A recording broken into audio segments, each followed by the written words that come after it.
Kenapa kok Peggy itu yang jadi tersangka? Bukan Peggy itu yang memang itu pelakunya. Kenapa Peggy itu yang jadi pelakunya? Karena awalnya misalnya, sebagai tanda awal, kalau memang tidak ada masalah, kenapa Peggy ketika dikenalkan ke ibu kos di Bandung dengan nama Robi? Buat apa? Saya pertanyaan saja, Peggy, KTP-nya siapa? Peggy Setiawan. Enggak berubah? Oke. Ijazahnya? Peggy Setiawan. Kakaknya? Peggy Setiawan. Berarti Peggy mah tidak ada yang dirubah. Yang ada adalah Peggy sebuah nama panggilan. Waktu di Bandung, ketika kerja. Panggilannya jadi tahun berapa itu diulangi? Tahun 2008-2009. Motif Bapak membuat KTP dengan perubahan nama, motifnya adalah tujuannya untuk Kawin. jadi sebenarnya yang merubah identitas itu bukan Peggy, tapi Papanya. Sekarang aspek digital, kan Pak Anton Carlyan mantan Kapolres sudah menyampaikan, oke, kalau pernyataan-pernyataan itu sulit dipercaya, gitu loh, ya, oke. Harus dibuktikan. Gampang, mereka kan rata-rata punya nomor handphone. Waktu itu zaman BBM, udah buka saja. Padahal jam itu, detik itu, menit itu, di mana posisi mereka menurut jejak digital di providernya masing-masing. Kang Dede lebih pintar ya, teman-teman. Kan? Gampang kan? Udah aja buktikan kalau nanti jejak digitalnya ternyata mereka posisinya berada di tempat kejadian, di tempat perkara, saya mundur. Kalau nanti hasil forensik digitalnya ternyata mereka itu ada di rumah Pak RT, saya maju terus. Gitu. Nah, termasuk Peggy. Peggy itu ibunya sudah ngasih petunjuk. Ngasih petunjuknya bagaimana? Ngasih petunjuknya adalah bahwa ketika rumahnya digerebek polisi, katanya kan besok sorenya, ibunya menghubungi suaminya. Kan ada tuh, ke saya juga ngasih nomornya, ini nomor saya, nomor suami saya, tinggal dibuka. Bener nggak ada transi pembicaraan antara Peggy, antara ibunya Peggy dengan bapaknya pada waktu itu? Atau kan Peggy pakai nomor handphone, nomor handphone Peggy itu berapa? Pada waktu peristiwa terjadi kasus ya, Vina dan Eki, saya tidak mau menyebut dulu kasus pembunuhan, kasus musibah yang dialami oleh Vina dan Eki. Lihat posisi HP-nya, nomor itu posisinya di Bandung atau di tempat kejadian. Udah ya? Gampang kan? Ya udah, bilang aja gampang. Dari sisi digital itu gampang. Jadi udahlah, kalau kebenaran omon-omon, susah orang mempertanggungjawabkannya. Yuk kita cari kebenaran di awalnya kita berdua sama almarhum Eki itu dari Majalengka. Dari Majalengka itu semotor, saya naik motor sendiri, almarhum juga satu motor, izin sama mamanya Eki karena saya juga mau sekolah perhotelan. Setelah itu diizinkan malam minggu itu ada rapat koordinasi juga organisasi dari Majalengka jam 3 sampai setengah 4 ya, langsung ke SMA 4. Pada SMA 4 itu kita nongkrong di warung, dan di warung itu ada 3 orang, inisial B, inisial C sama inisial L. Setelah itu almarhum Eki izin pamit untuk menjemput Vina.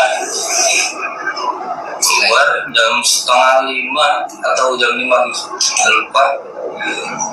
Kemudian saya masih nongkrong di SMA 4, nongkrong di situ sama rekan saya 3 orang. Setelah maghrib almarhum Eki balik lagi dengan almarhum Vina, hanya mau minta rokok, kopi sebentar, terus dia izin untuk rapat organisasi di Bunga Arumsari. Saya masih nongkrong di situ sampai jam 12 malam.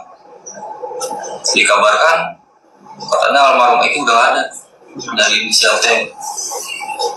Di situ saya dengan rekan-rekan bertiga untuk mencari tahu ke rumah sakit terdekat. Rumah sakit terdekat itu awalnya di Rumah Sakit Semai. Setelah dari Rumah Sakit Semai tidak ada, melanjutkan perjalanan, bertemu dengan Adi Ismanto teman saya, dan berjalan langsung ke Rumah Sakit Gunung Jati. Di Rumah Sakit Gunung Jati itu sudah ramai di ruang jenazah dan di IGD. Diminta klarifikasi oleh dokter dengan security-nya apakah ini benar almarhum Eki dengan almarhum Vina. Di situ saya klarifikasi melihat keadaannya di kamar jenazah benar Eki, di IGD almarhum Vina. Di situ masih bernapas almarhum Vina. Kemudian Berarti waktu itu Vina masih hidup ya teman-teman? pihak dokter meminta untuk mengabarkan keluarga. Saya menelpon ibunya Eki, mengabarkan. Setelah ibunya Eki sudah tahu, saya menunggu di situ sampai ibunya Eki datang. Setelah ibunya Eki datang, memerintahkan saya untuk mengabarkan almarhum Vina. Dari rumah sakit, saya langsung ke rumah almarhum Vina. Di situ pun di dekat rumahnya Vina ada yang sedang berduka. Saya langsung mengetok rumahnya Vina. Saya pun ditegur. Ada apa mas? Malam-malam ini saya bilang mengabarkan almarhum Vina dari rumah sakit.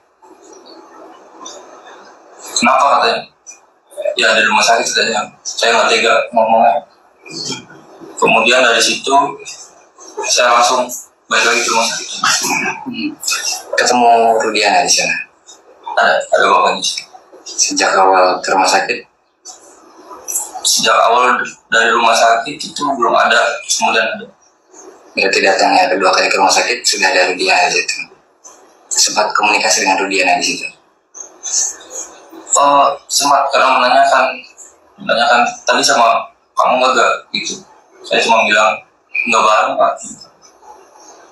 Soalnya kan saya juga di situ bareng sama inisial F. Di situ bareng. Yang pertama kali mendapatkan kabar bahwa Eki sudah kecelakaan itu siapa? Inisial T. Inisial T ini dari mana? Telepon dari ketua 04 Ketua 04 tuh di Sumber. eksisi. Iya, organisasinya almarhum Gabarkan. Berarti dia adalah orang pertama yang mengatakan bahwa Eki ada masalah atau mati. Dia mengabarkan kecelakaan. Dia mengabarkan kecelakaan kalimatnya. Iya.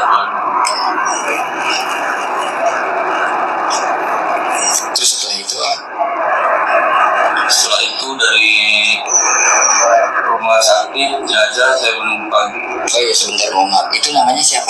Yang mana? Yang ketua ekstisi di 04 itu sebentar. Jenderal Jenderal AU. AU. Iya. Baru mengabarkan. Enggak, masih ada. Masih ada. Dia sudah sempat diperiksa sama polisi. Jenderal AU ini maksudnya apa ya? Sudah polisi juga. Terus apa penjelasannya? Sempat dengar? Hanya menjelaskan itu sih. Mengabarkan kecelakaan. Kalau di TKP katanya udah ramai. Dan dia waktu itu sempat melihat berarti Eki.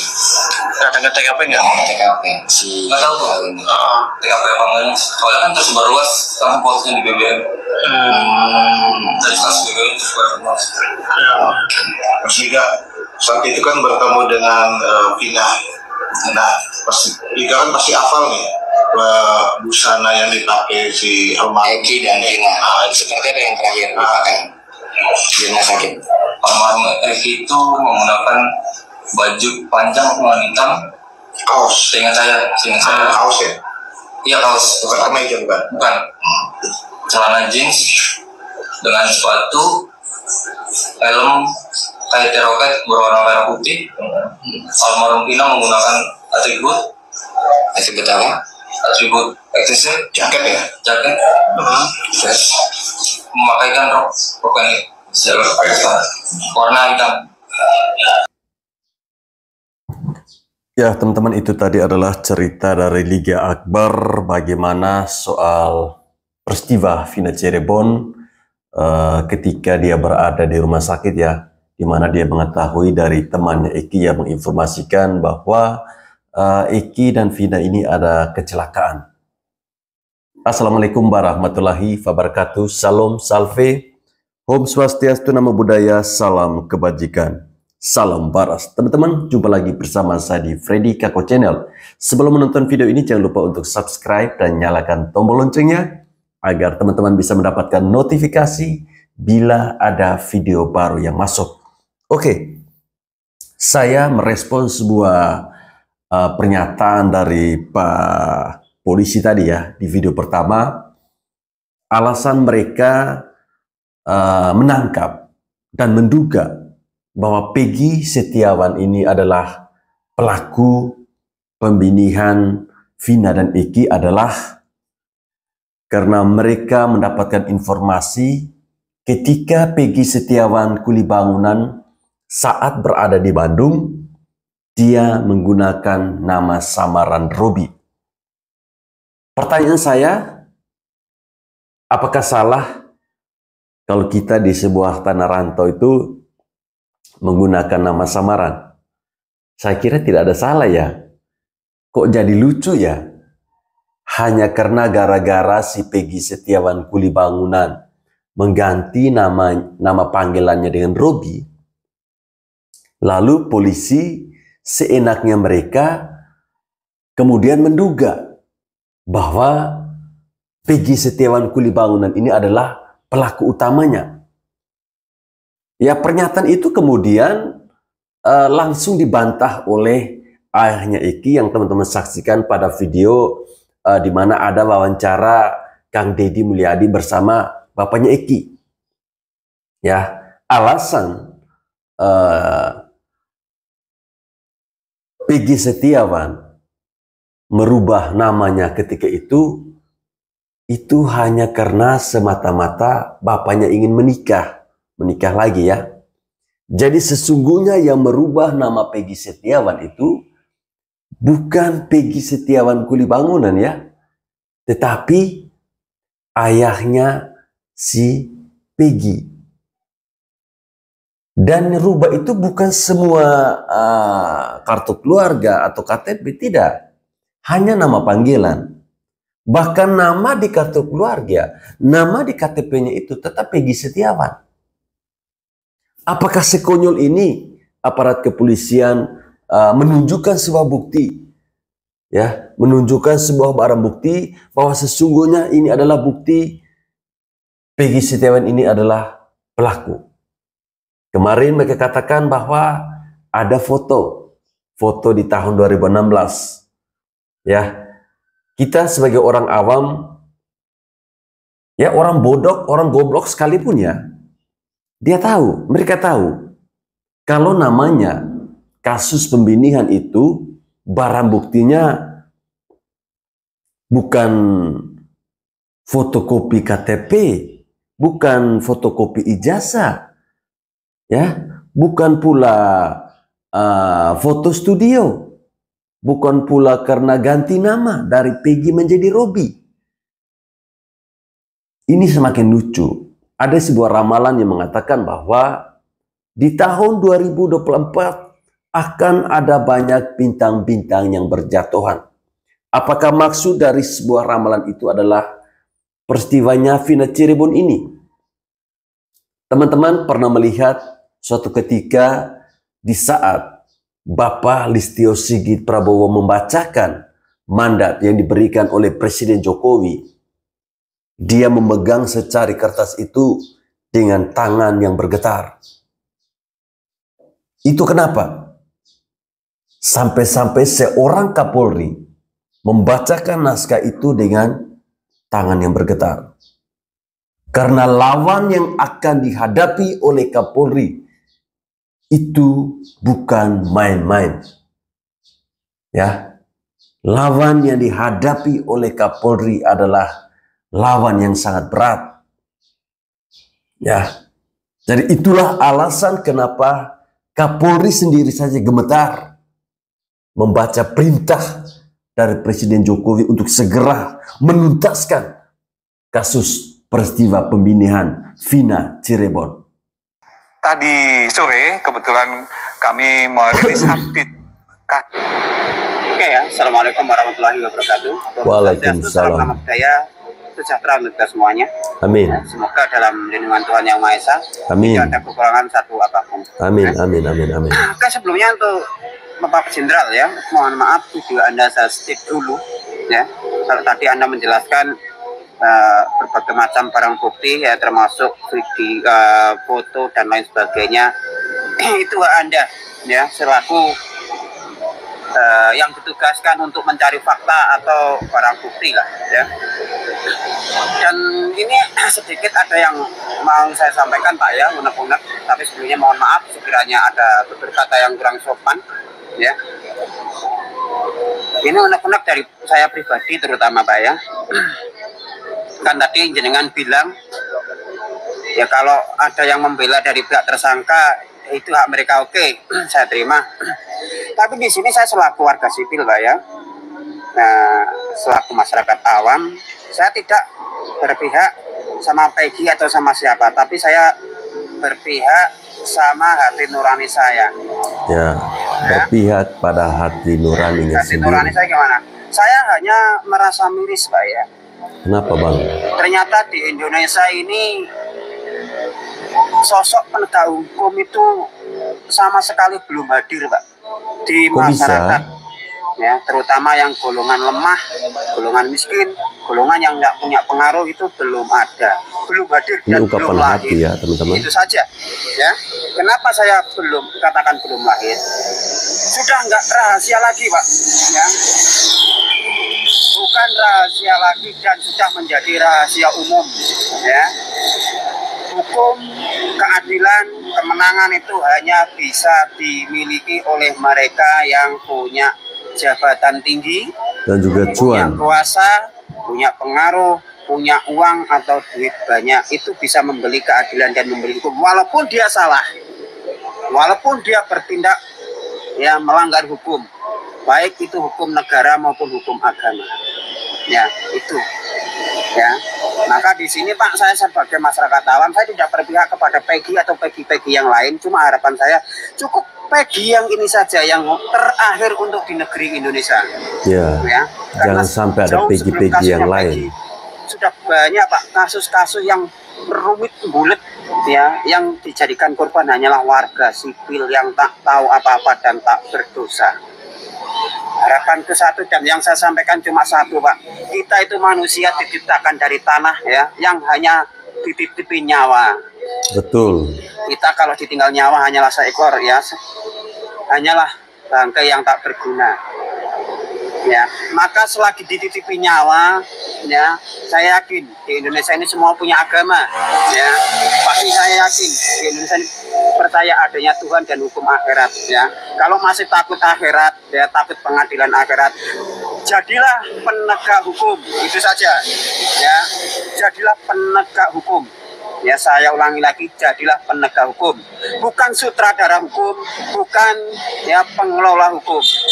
Pintar sekali ya, Bang. Karena rakyat tak banyak sudah yang jadi korban ya dari ketidakadilan hukum.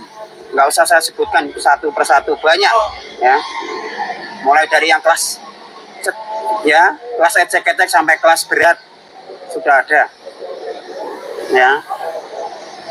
Contoh saja, kalau maling kecil-kecil, kenapa aparat hukum ya dengan enaknya main tendang, main gebuk ya, main pukul ya, tapi giliran yang maling bekas kelas kakak, berani nggak mereka ya? Beraninya hanya sama rakyat kecil ya. Dan ini yang miris lagi Pak ya, orang yang tidak bersalah. Saya tadi barusan saya download Pak, ada video ya yang lewat di TikTok juga dari luar Pulau Jawa. Kejadiannya tahun berapa tadi kau lupa ya. Dipaksa mengakui kesalahan yang tidak dilakukan. Nah itu sudah melanggar batas Pak ya. Dan kasus ini juga nggak 1-2 kali kok, kasus salah tangkap dan lain sebagainya itu ya. Jadi kesimpulan satu, jadilah penegak hukum yang benar-benar taat sesuai hukum negara dan hukum agama ya, itu saja ya.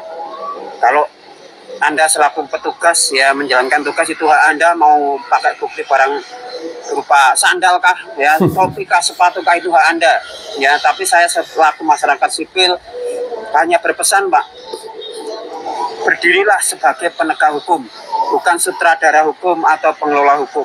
Ingat, hukum dunia bisa dijadikan permainan Pak, tapi hukum akhirat ya dalam ya, pesan yang sangat dalam, mempermainkan ya. Semoga paham ya, ini semuanya tidak saya singgung, semuanya ya. entah itu jabatan dan pangkatnya apa, jangan semena-mena sama hukum, terutama ya hukum untuk menindas ya orang yang lemah, ya untuk menindas orang yang tidak bersalah atau yang tidak melakukan kesalahan, ya. Jadi sekali lagi, kalau memang mau berbenah diri, ya belajari akhlak, moral dan iman, ya itu saja. Ya, saya tidak membela si A si B, tapi ini semuanya, ya, karena selama Indonesia ini Pak Merdeka masih banyak Pak, ya rakyat kecil itu cuma dijadikan kambing hitam. Betul. Ya. Ingat sekali lagi, ya yang sudah punya ya jabatan, pangkat, ya gunakanlah untuk ibadah, karena kita ini hanyalah ya sebuah tanah yang dibentuk dan dititipi nyawa, ya, dan nyawa itu sendirilah yang nanti akan mempertanggungjawabkan apa yang kita perbuat di dunia, ya. Jadi kalau memang mengatasnamakan hukum, jangan takut kehilangan jabatan dan pangkat selagi itu benar-benar ya masuk akal ya teman-teman, demi keadilan dan ya tegaknya hukum, baik hukum negara maupun hukum agama, ya. Karena saya yakin hukum negara terbentuk itu karena juga adanya hukum agama, ya. Karena orang itu tahu hukum karena orang itu beragama, ya. Kalau orang itu sudah menjadi sutradara hukum, ya itu yang berbahaya. Dan kalau orang itu sudah menjadi sutradara hukum atau pengelola hukum, jangan bawa-bawa nama Tuhan, ya itu saja, karena Tuhan ya itu tidak pernah mempermainkan atau bermain-main dengan hukum, ya. Kenapa Tuhan menurunkan agama? Itu karena untuk menegakkan hukum bagi umat manusia, ya. Sekali lagi, ya mohon maaf sekiranya kalau saya tidak sopan sama jenengan, ya. Anda saya sudah hargai, benar, jangan takut, ya.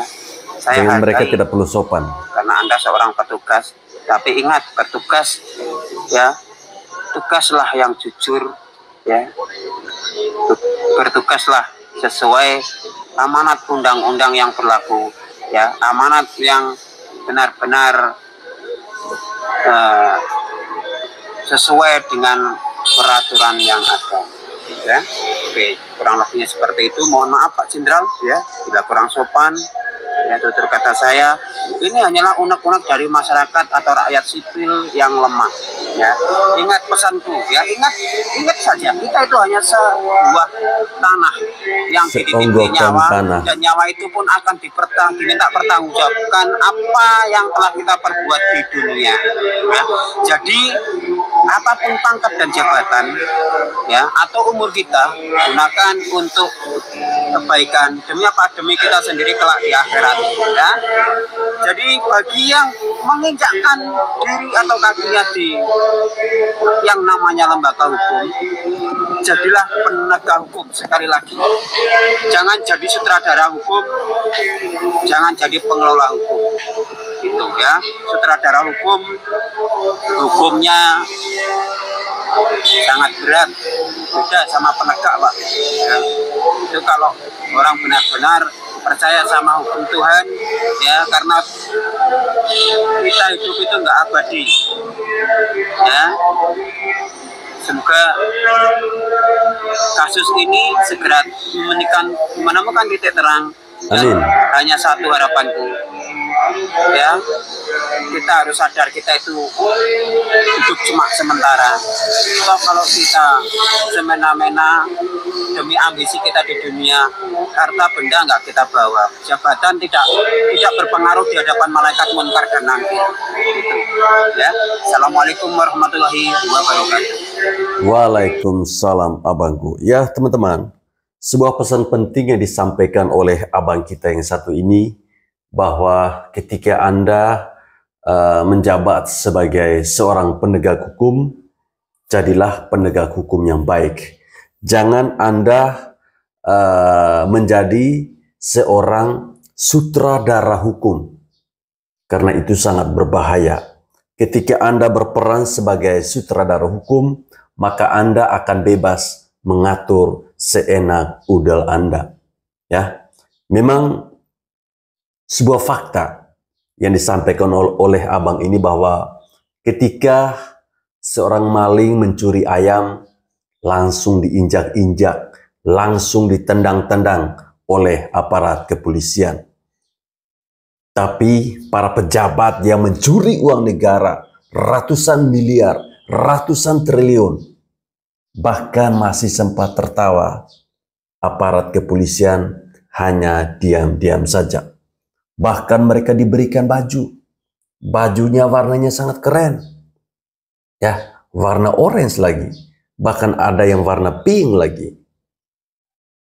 Apakah ini yang dinamakan negara ini berpegang teguh pada Pancasila, di mana sila kelima itu keadilan sosial bagi seluruh rakyat Indonesia? Sebuah keluhan ya yang disampaikan oleh netizen Indonesia terkait dengan hukum di negeri ini yang semakin hari semakin amburadul, semakin semrawut. Hukum ini hanya ditegakkan, hukum ini dibuat hanya diperuntukkan bagi orang-orang yang lemah, bagi orang-orang yang tidak berduit. Hukum hanya berlaku untuk orang-orang seperti itu. Pertanyaannya, apakah hukum di negeri ini yang begitu bagus, yang begitu rapih disusun dengan baik, berlaku bagi para pejabat? Berlaku bagi orang yang berduit? Saya kira kita semua sudah tahu bahwa sesungguhnya hukum itu tidak berlaku untuk mereka. Maka tidak heran kasus Vina Cirebon sampai bertele-tele 8 tahun. Bukan waktu yang sangat sedikit. Ya. Video saya kemarin saya katakan bahwa mungkin saja 8 tahun ini kepolisian menunggu ya jahitan yang ada di telinganya Peggy Setiawan Cianjur itu sembuh. Sudah banyak bukti kok bahwa Peggy Setiawan ini adalah geng motor. Sudah banyak bukti kok. Banyak kejanggalan-kejanggalan yang dipertontonkan di publik. Tapi kenapa polisi diam saja? Apakah karena Peggy Setiawan Cianjur ini tidak memakai nama samaran? Kepolisian pernah mengatakan bahwa mereka selama 8 tahun tidak diam saja. Mereka mengumpulkan 1 juta nama Peggy Setiawan, lalu memberikan interogasi. Maka ketemulah Peggy Setiawan yang ada di Bandung. Karena Peggy itu, dia mengganti namanya menjadi Robi. Sehingga itu menjadi bukti kuat bagi kepolisian untuk menangkap Peggy yang merupakan seorang kuli bangunan. Jadi waspadalah buat kalian yang bekerja sebagai kuli bangunan, karena kalian yang akan menjadi sasaran bagi orang-orang ketika mereka melakukan sebuah kejahatan. Bagi kalian yang bekerja sebagai kuli bangunan, sebuah pesan penting dari saya, ketika melakukan sesuatu, rekamlah, buatlah dalam bentuk video, dan simpanlah dengan rapi. Jika suatu saat nanti Anda termasuk orang yang menjadi sasaran pihak kepolisian untuk menangkap Anda bisa menunjukkan bukti. Ini pekerjaan saya. Sehingga jangan sampai terulang lagi yang namanya salah tangkap. Salah tangkap ini berlaku untuk siapa? Hanya untuk kita rakyat kecil. Itu selalu ada yang namanya salah tangkap. Baik teman-teman, saya kira sampai di sini video saya. Terima kasih bagi teman-teman yang masih tetap setia menonton channel ini. Jangan lupa untuk tetap semangat. Mari kita doakan semoga almarhum Eki dan juga almarhumah Vina arwahnya tenang di alam sana ya. Dan kita doakan juga semoga kasus ini cepat terselesaikan. Jangan sampai bintang-bintang yang melakukan kejahatan itu mereka tertawa. Ya, mari kita rakyat bersatu, mari kita netizen bersatu mengungkapkan, memberitahukan info-info yang dirasa bahwa itu adalah benar. Baik teman-teman, terima kasih. Salam waras.